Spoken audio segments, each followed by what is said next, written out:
Hello दोस्तों, मैं हूं अर्पित, आपका होस्ट और दोस्त। और आज की वीडियो में हम बात करने वाले हैं गद्दाफी के राइज और फॉल की। और साथ ही हम ये भी बात करेंगे कि फॉरेन इंटरवेंशन का क्या रोल था उसके फॉल में। तो आइए शुरू करते हैं। तो ये बात है 2011 की सर्दियों की, जब पूरे नॉर्थ अफ्रीका में बदलाव की एक तेज़ हवा चल रही थी। गद्दाफी पिछले 42 साल से लीबिया पर राज कर रहा था। उसने अपनी सैन्य ताकत के बल पर पूरे लीबिया शहर को अपनी मुट्ठी में कर रखा था। उसका हुक्म ही कानून था। हर दीवार पर उसकी तस्वीरें हुआ करती थीं। लोग उसका नाम लेने से भी डरते थे, क्योंकि हर जगह उसके खुफिया जासूस फैले थे। लेकिन पड़ोसी देश ट्यूनीशिया और इजिप्ट में जनता ने दंगे करके अपने डिक्टेटर को कुर्सी से हटा दिया था। लीबिया के लोगों के दिलों में भी एक खौफनाक ख्याल पैदा होने लगा था।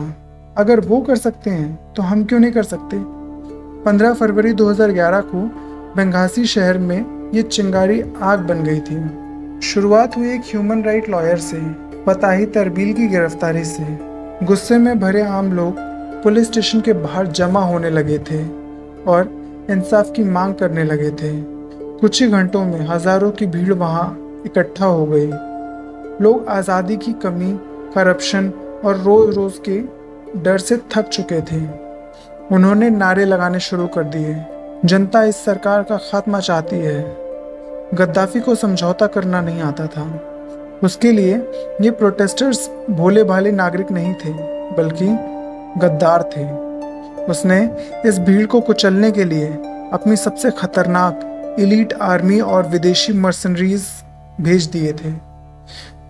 मर्सनरीज भाड़े के सैनिक होते हैं, यानी कि वो फुल टाइम आर्मी पर्सनल्स नहीं होते हैं। वो किलिंग में स्पेशलाइज्ड होते हैं और उनको पैसे देके काम करवाए जाते हैं। तो फौज ने आम लोगों पर सीधे गोलियां और हैवी मशीन गन चला दी, लेकिन लोग डरकर घरों में नहीं छुपे, बल्कि उनका गुस्सा और बढ़ गया।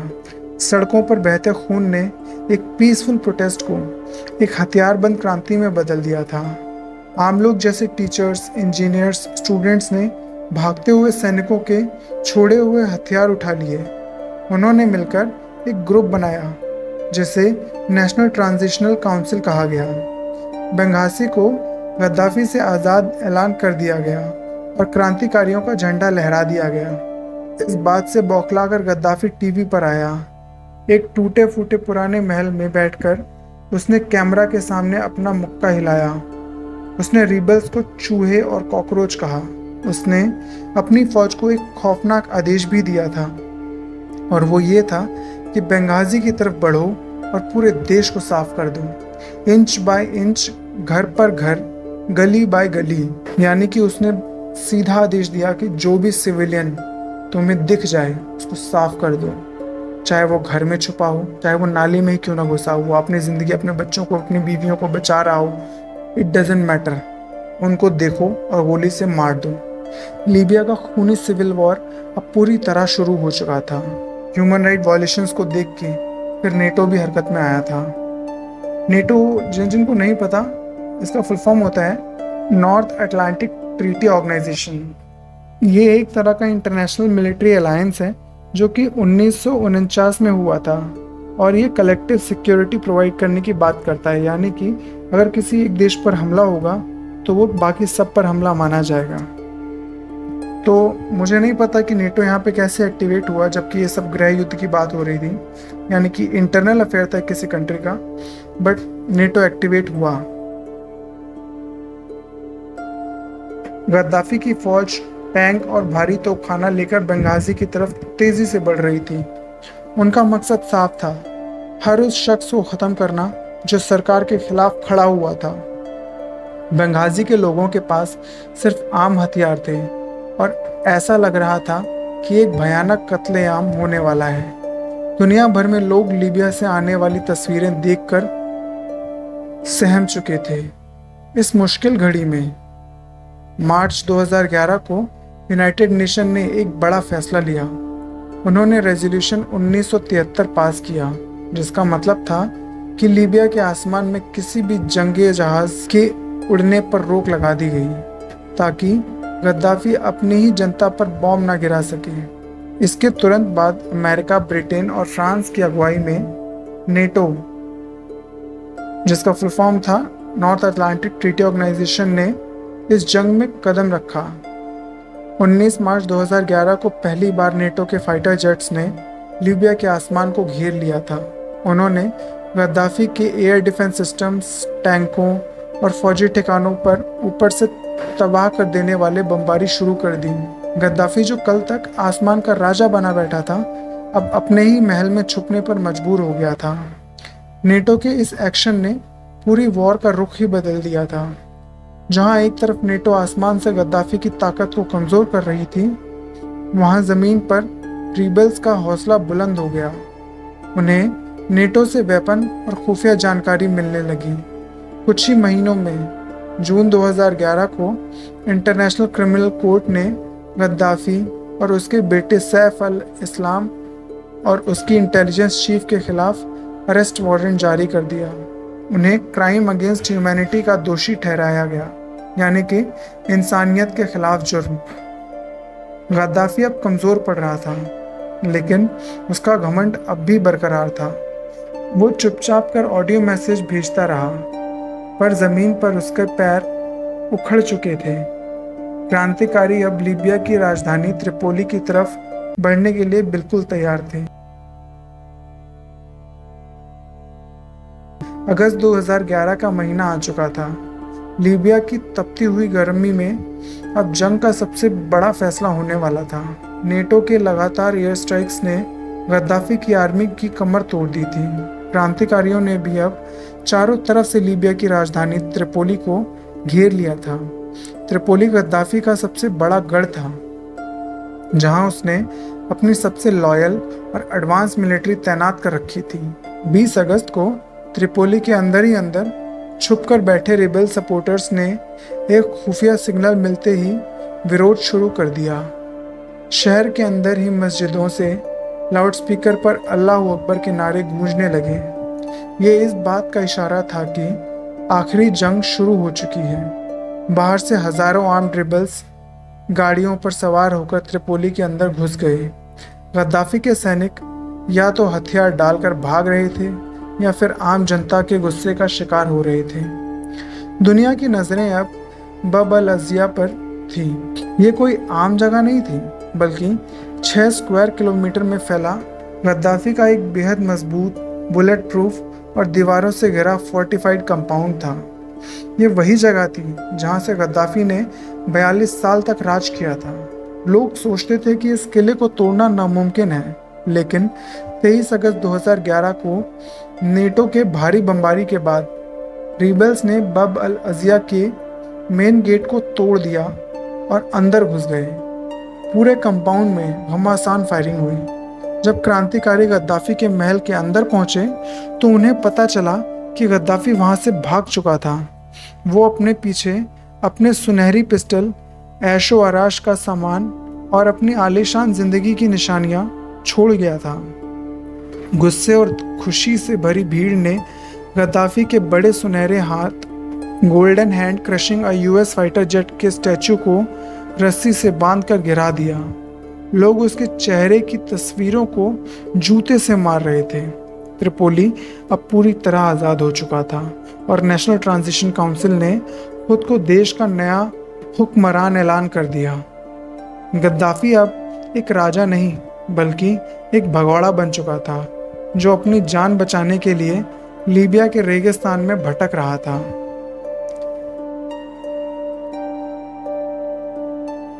त्रिपोली हाथ से निकलने के बाद गद्दाफी अब पूरे देश के लिए एक भगोड़ा बन चुका था, यानी कि फ्यूजिटिव।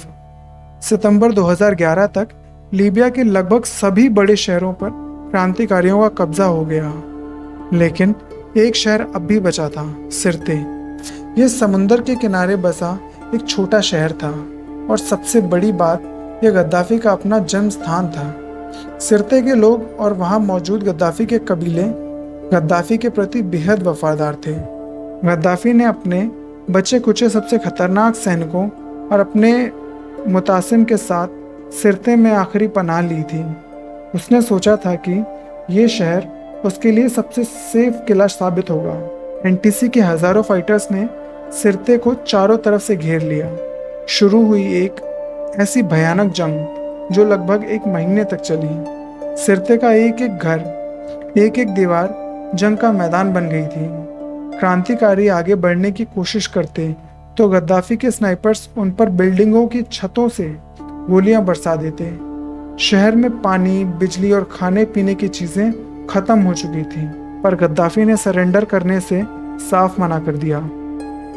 वो अभी भी ऑडियो टेप्स के जरिए अपने बचे हुए सपोर्टर्स को उकसाता रहा।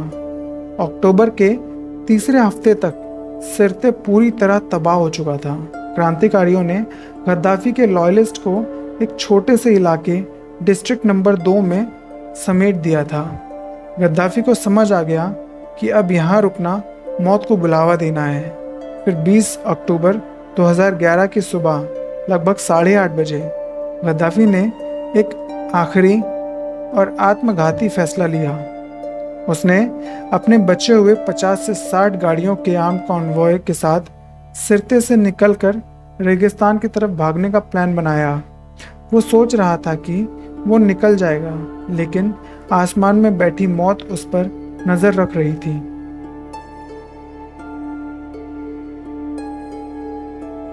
बीस अक्टूबर 2011 की उस सुबह गद्दाफी का काफिला सिरते से तेजी से निकलने की कोशिश कर रहा था, लेकिन उनकी बदकिस्मती थी कि आसमान में मंडरा रही एक अमेरिकन ड्रोन और एक फ्रेंच फाइटर जेट ने इस चलते हुए काफिले को देख लिया।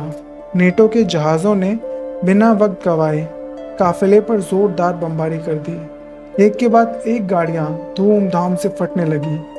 गद्दाफी की गाड़ी को भी झटका लगा और शार्पनल यानी कि गोली के टुकड़े लगने से वो जख्मी हो गया। चारों तरफ धुआं और लाशें बिखरी थी। गद्दाफी और उसके बचे हुए बॉडीगार्ड्स जान बचाने के लिए सड़क के किनारे बने 2 बड़े कंक्रीट के ड्रेनेज पाइप की तरफ भागे और उनके अंदर छुप गए।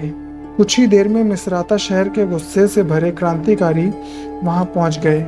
उन्होंने पाइप्स को घेर लिया और जब एक गार्ड ने फायरिंग करने की कोशिश की तो रिबेल ने उसे ढेर कर दिया। उसके बाद उन्होंने उस नाले के अंदर हाथ डालकर एक शख्स को बाहर खींचा।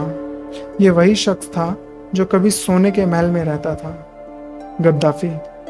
गद्दाफी पूरी तरह खून से लथपथ था। एक क्रांतिकारी ने मोबाइल कैमरा चालू किया और अगले कुछ मिनटों में जो हुआ वो पूरी दुनिया ने देखा। गुस्से से पागल भीड़ ने गद्दाफी को घेर लिया। लोग उसे पीट रहे थे, गालियां दे रहे थे और उसके बाल खींच रहे थे। गद्दाफी बेहद कमज़ोर आवाज़ में चिल्ला रहा था कि मैंने तुम्हारा क्या बिगाड़ा है, ये हराम है, ये गलत है। लेकिन भीड़ पर तो जैसा खून सवार था। उन्होंने 42 साल के हर एक जुल्म का बदला उस एक पल में लेना चाहा। उसे बुरी तरह टॉर्चर करने के बाद क्रांतिकारियों ने उसे बेहद करीब से सिर और पेट में गोली मार दी। गद्दाफी वहीं मारा गया। उसका बेटा मुतासिम भी उसी दिन मारा गया था। गद्दाफी की लाश को एक पुरानी एम्बुलेंस में डालकर मिसराता शहर ले जाया गया। वहां एक मार्केट के कमर्शियल मीट रेफ्रिजरेटर में उसकी लाश को 3 दिन तक जनता को दिखाने के लिए रखा गया था। हजारों लीबियंस ने लाइन लगाकर उसकी लाश को देखा ताकि उन्हें यकीन हो सके कि उनका डिक्टेटर अब सच में मारा जा चुका है। फिर 23 अक्टूबर 2011 को नेशनल ट्रांजिशनल काउंसिल ने पूरे लीबिया को आज़ाद ऐलान कर दिया। कुछ दिन बाद गद्दाफी को रेगिस्तान में किसी अनजान और खुफिया जगह पर दफना दिया गया ताकि कोई उसकी कब्र न ढूंढ सके। और इस तरह एक बेहद खौफनाक और आलिशान दौर का अंत एक गंदे नाले में हुआ। गद्दाफी के बाद क्या हुआ फिर?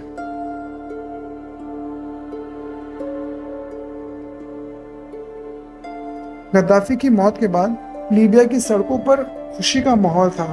लोग एक दूसरे को गले लगा रहे थे। आसमान में गोलियां चलाकर जश्न मनाया जा रहा था। उन्हें लग रहा था कि अब उनके दुखों का अंत हो गया है और देश में एक नया सुनहरा सवेरा आएगा। लेकिन उन्हें नहीं पता था कि असल कयामत तो अब शुरू होने वाली है। गद्दाफी ने 42 साल तक पूरे देश को अकेले चलाया था। उसने कोई कोर्ट, कोई संस्था या इंस्टीट्यूशन या कोई मजबूत पुलिस नहीं छोड़ी थी जो उसके बाद देश को संभाल सके। जैसे ही उसकी सुनहरी कुर्सी खाली हुई, पूरे लीबिया में उस कुर्सी पर बैठने की एक खूनी रेस शुरू हो गई। कल तक जो लोग गद्दाफी के खिलाफ मिलकर लड़ रहे थे, आज वही आपस में सबसे बड़े दुश्मन बन गए थे। देश के अलग अलग शहरों के कबीले और लड़ाकों ने अपनी अपनी फौज बना ली। त्रिपोली, मिसराता और बेंगाजी के लड़ाके अब सड़कों पर कब्जा करने और देश के खजाने पर राज करने के लिए आपस में लड़ने लगे। जनता जो कल तक डिक्टेटर से डरती थी, अब हर मोड़ पर खड़े नकाबपोश बंदूकबाजों से डरती है। लीबिया के दो बड़े हिस्से हो गए, एक वेस्ट जो त्रिपोली से चलता था और दूसरा ईस्ट जो बेंगाजी से चलता है। देश एक था, पर उसके अंदर सैकड़ों छोटे छोटे राजा पैदा हो चुके थे। 2014 आते आते ये आपसी झगड़े एक भयानक गृह युद्ध में तब्दील हो गए। इस कहानी में एक नया किरदार आया, जनरल खलीफा हफ्तार। वो एक पुराना फौजी था जिसके पास ईस्ट लीबिया की ताकत थी। उसने ऐलान किया कि वो पूरे देश को इन छोटे मोटे लड़ाकों से साफ कर देगा। अपनी भारी भरकम फौज लेकर वो राजधानी त्रिपोली पर कब्जा करने निकल पड़ा। लेकिन लीबिया की इस लड़ाई में सिर्फ लीबियन लोग नहीं थे। लीबिया की जमीन के नीचे तेल का एक समुंदर बह रहा था। इस तेल की बू सूंघते ही दुनिया भर के विदेशी देश गिद्ध की तरह लीबिया पर मंडराने लगे थे। इस जंग में उन्होंने अपने अपने फायदे के लिए मोर्चे चुन लिए। त्रिपोली की सरकार को बचाने के लिए टर्की ने अपने आधुनिक ड्रोन्स और हथियार भेज दिए। वहीं दूसरी तरफ जनरल हफ्तार की मदद के लिए रशिया ने अपने खून खराबे करने वाले वैगनर ग्रुप के भाड़े के सैनिक यानी कि मर्सनरीज उतार दिए और यूएई और इजिप्ट ने पैसों की बौछार कर दी। आसमान से अब नेटो के नहीं बल्कि इन विदेशी देशों के बॉम्ब गिर रहे थे। इसी अंधेरे का फायदा उठाकर आईएसआईएस के आतंकी भी रेगिस्तान के रास्ते घुस आए और शहरों में कत्लेआम मचाने लगे। आम लीबियन नागरिक अपने ही देश में पराये हो गए और उसके घर के आंगन में विदेशी ताकतें अपनी जंग लड़ रही थी। सालों तक चले इस खून खराबे के बाद 2020 में दोनों पक्षों के हथियार थक गए और उन्होंने एक समझौता किया। यूएन ने बीच में आकर उन्हें एक साथ बिठाया और कहा बहुत खून बह गया, अब जनता को वोट डालने दो और एक नया नेता चुनने दो। लेकिन लीबिया की किस्मत की लकीरें आज 2026 में भी टेढ़ी हैं। हर बार चुनाव की तारीख आती है और हर बार नेता और लड़ाके आपसी डर और पावर की लालच की वजह से इलेक्शन को कैंसिल कर देते हैं। हाल ही में गद्दाफी का नेता बेटा सैफ अल इस्लाम गद्दाफी भी राजनीति में वापस आने की कोशिश कर रहा था, पर उनकी भी एक हमले में मौत हो गई। आज का हाल ये है कि लीबिया एक ऐसी नाव बन चुका है जिसे दो अलग अलग मांझी दो अलग दिशाओं में खींच रहे हैं। देश में आज भी दो अलग सरकारें हैं, एक त्रिपोली में यूएन रिकॉग्नाइज सरकार और दूसरी ईस्ट में जनरल हफ्तार के सपोर्ट वाली सरकार। जब नेताओं का मूड खराब होता है तो वो तेल के कुएं को बंद कर देते हैं और अरबों रुपए का फ्यूल इलीगल तरीके से स्मगल किया जा रहा है। इसका नतीजा ये है कि आम जनता जो कभी अफ्रीका के सबसे अमीर देशों में रहती थी, आज गर्मी में बिना बिजली और बिना पानी के घंटों तड़पती है। गद्दाफी के दौर में लोगों के पास बोलने की आज़ादी भले ना हो, पर उनके सर पर छत थी और सड़कों पर अमन था। आज उनके पास बोलने की आज़ादी तो है, पर दिलों में सिर्फ डर और आंखों में एक ऐसी शांति की तलाश है जो शायद बहुत दूर जा चुकी है।